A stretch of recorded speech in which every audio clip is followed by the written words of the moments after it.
সিরাজগঞ্জের সদর উপজেলার যমুনা নদীর তীরে অবস্থিত সিরাজগঞ্জ ইকো পার্ক একসময় স্থানীয় পর্যটকদের বিনোদনের জন্য একটি আকর্ষণীয় স্থান ছিল। প্রাকৃতিক পরিবেশ ও জীববৈচিত্র্য সংরক্ষণ এবং জনসাধারণের অবকাশ যাপনের উদ্দেশ্যে গড়ে তোলা এই পার্কটি এখন দর্শনার্থী শূন্য।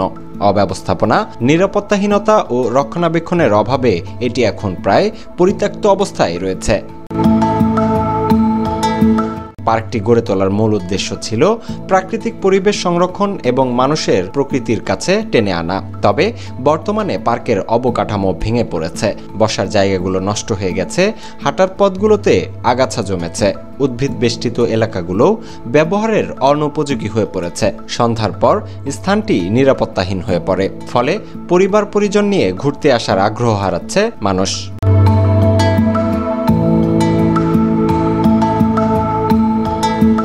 এ প্রসঙ্গে সিরাজগঞ্জ ও পাবনা অঞ্চলের সহকারী বন সংরক্ষণ কর্মকর্তা রিজিয়া পারভিন মিষ্টি জানান, সিরাজগঞ্জ ইকো পার্কের বর্তমান অবস্থা আমরাও দেখেছি। আমাদের প্রধান সমস্যা হচ্ছে জনবল ও বাজেট সংকট। তবে আমরা ইতিমধ্যে একটি উন্নয়ন প্রকল্পের প্রস্তাবনা পাঠিয়েছি। যদি সেটি অনুমোদিত হয় তাহলে পার্কটি রূপান্তর করা সম্ভব। এটির সৌন্দর্য ও পরিবেশগত গুরুত্ব বিবেচনায় নিয়ে পর্যটন উন্নয়নে আমাদের আন্তরিকতা রয়েছে। আমি রিজিয়া পারভিন মিষ্টি, সহকারী বন সংরক্ষক অতিরিক্ত দায়িত্ব হিসেবে পাবনা বন সিরাজগঞ্জে। আমি তো এখানে এসেছি 1 মাস হলো জয়েন করেছি। আর পার্কের বর্তমান অবস্থা হচ্ছে, আমাদের ওখানে তো রেলের সেতুর কাজের জন্য ওখানে হচ্ছে আমাদের পার্কের গেট খুলে দেওয়া আছে এবং এজন্য দেখা যায় যে পার্কের রাস্তাঘাট একটু খারাপ অবস্থা হয়ে গেছে। কিন্তু বর্তমানে আমরা এটা আমাদের ঊর্ধ্বতন কর্তৃপক্ষকে জানিয়েছি এবং আমাদের ঊর্ধ্বতন কর্তৃপক্ষ আমাদের আশ্বাস দিয়েছে যে এই রেলের কাজটা সমাপ্ত হয়ে গেলে আমরা হচ্ছে আবার পুনরায় পার্কটা কিভাবে হচ্ছে নতুন ভাবে পর্যটকদের আকর্ষণের একটা জায়গা করা যায় সেটার জন্য যা যা করা দরকার ওনারা সেটা করবেন।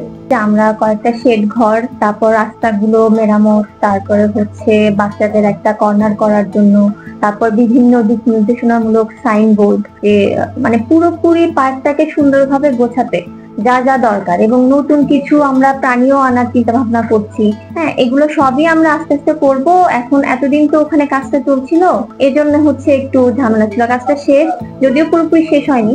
এটা পুরোপুরি শেষ হলে আমরা আমাদের সাইড থেকে পুরোপুরি মানে যা যা করা দরকার পার্কটাকে আবার সুন্দর করে করার জন্য কিছু তথ্য কেন্দ্র, তারপর দিক নির্দেশনামূলক সাইনবোর্ড, আমরা কিন্তু অলরেডি হচ্ছে এটার এস্টিমেশনটাও পাঠিয়ে দিয়েছি যে এরকম হচ্ছে আমাদের আরো কিছু কিছু লাগবে। আমাদের ঊর্ধ্বতন যিনি আছেন বিভাগীয় বন কর্মকর্তা স্যার, উনিও আমাদের আশ্বাস দিয়েছেন যে তোমাদের ওখানে যা যা করা দরকার তোমরা আমাদেরকে জানাও, আমরা অবশ্যই এটা করব। তিনি বলেন, এখানে পাখি, গাছপালা ও নদী ঘেঁষা পরিবেশ থাকার কারণে পার্কটির প্রাকৃতিক সৌন্দর্য অসাধারণ। সঠিক পরিকল্পনা ও তদারকির মাধ্যমে এটি শুধু জেলারই নয়, দেশের অন্যতম পর্যটন কেন্দ্র হতে পারে। জি, অবশ্যই ইকো পার্কটা ঠিকমতো সংস্কার হলে অবশ্যই দর্শনার্থীদের মানে আকর্ষণের একটা কেন্দ্রবিন্দু হবে সিরাজগঞ্জে এবং সেই লক্ষ্যে আমরা আমাদের কাজ চালিয়ে যাচ্ছি। আমাদের কাজের জন্য যা যা দরকার এটা সংস্কারের জন্য ওগুলো আমরা অলরেডি আমাদের ঊর্ধ্বতনকে জানিয়েছি। নতুন এই সংস্কার কাজগুলো হলে, নতুন শেড ঘরগুলো হলে, নতুন আরো হচ্ছে প্রাণী আমরা যখন ইনক্লুড করব তখন আশা করছি এটা হচ্ছে অন্যতম আকর্ষণ হবে সিরাজগঞ্জের জন্য। স্থানীয়রা মনে করছেন, ইকো পার্কের উন্নয়নে স্থানীয় প্রশাসনের পাশাপাশি জনগণের সক্রিয় অংশগ্রহণ জরুরি। তাদের মতে নিয়মিত পরিচর্যা ও অবকাঠামো উন্নয়ন, পর্যাপ্ত নিরাপত্তা নিশ্চিতকরণ, পাখি ও প্রাণী বৈচিত্র্য সংরক্ষণের উদ্যোগ, পরিবেশ বান্ধব পর্যটন কার্যক্রম চালু এবং স্কুল কলেজ পর্যায়ে পরিবেশ শিক্ষা কার্যক্রমের উদ্যোগ বাস্তবায়ন হলে পার্কটির চেহারা পাল্টে যেতে পারে।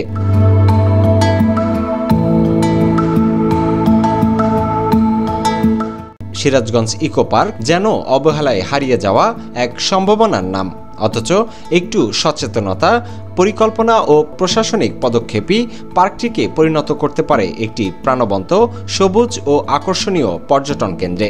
এখন সময় এসেছে প্রকৃতিকে ফিরিয়ে আনার, দর্শনার্থীদের আবারও স্বাগত জানানোর।